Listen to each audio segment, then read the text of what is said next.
नमस्कार दोस्तों, मैं राजेंद्र नागर आज एक बार फिर आपके साथ हूं।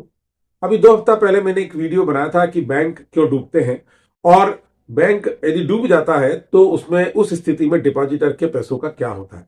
और मुझे इस वीडियो पर बहुत अच्छा रिस्पांस आप सभी लोगों का मिला। कुछ लोगों ने मुझे सुझाव दिया कि कुछ बैंकिंग संबंधी वीडियो में और भी बनाऊं, तो आज उसी संबंध में एक वीडियो में आपके सामने और भी लेकर के आया।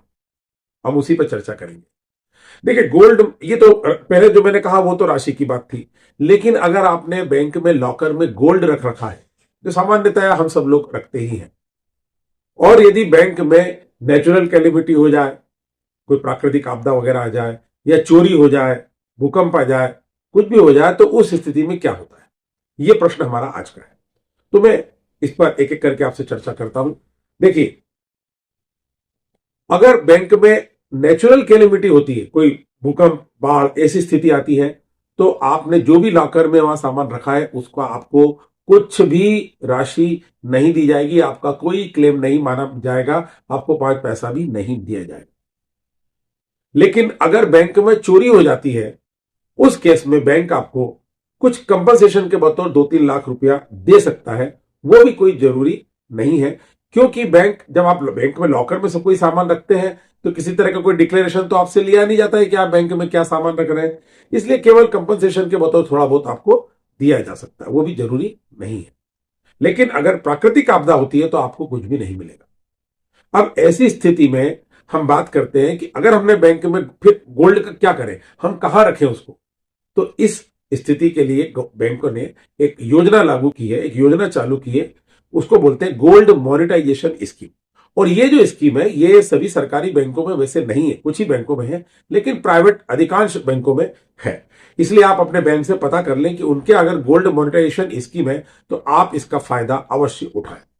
इसमें आपको करना कुछ नहीं है, आपको अपना आइडेंटिटी प्रूफ, आधार कार्ड वगैरह के साथ में अपना जो गोल्ड है वो बैंक में जमा करना है।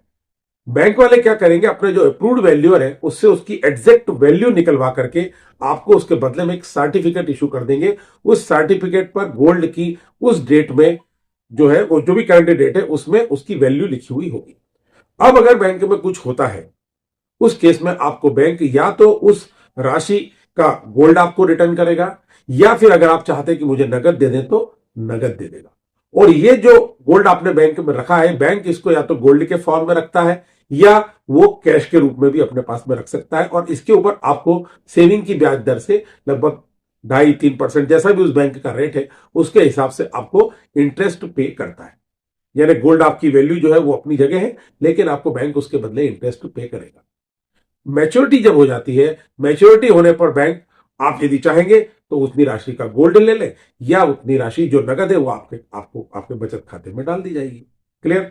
लेकिन बस इतना ध्यान रखना है कि वो गोल्ड मॉनिटाइजेशन स्कीम के अंदर होना चाहिए। इसके अलावा यदि कहीं कुछ रखा है और बैंक में यदि कुछ प्राकृतिक आपदा हो जाती है तो बैंक आपको उसके लिए कोई भी अमाउंट पे नहीं करेगा। उम्मीद है मेरी ये जानकारी आपको पसंद आई होगी। यदि पसंद आई है तो कमेंट बॉक्स में लिख करके मुझे अवश्य बताएं, और साथ ही ये जो मेरा जो वीडियो है इसको लाइक, सब्सक्राइब और शेयर अवश्य करें। पुनः आपसे मुलाकात करूंगा अगले शनिवार रात 10 बजे। तब तक के लिए नमस्कार।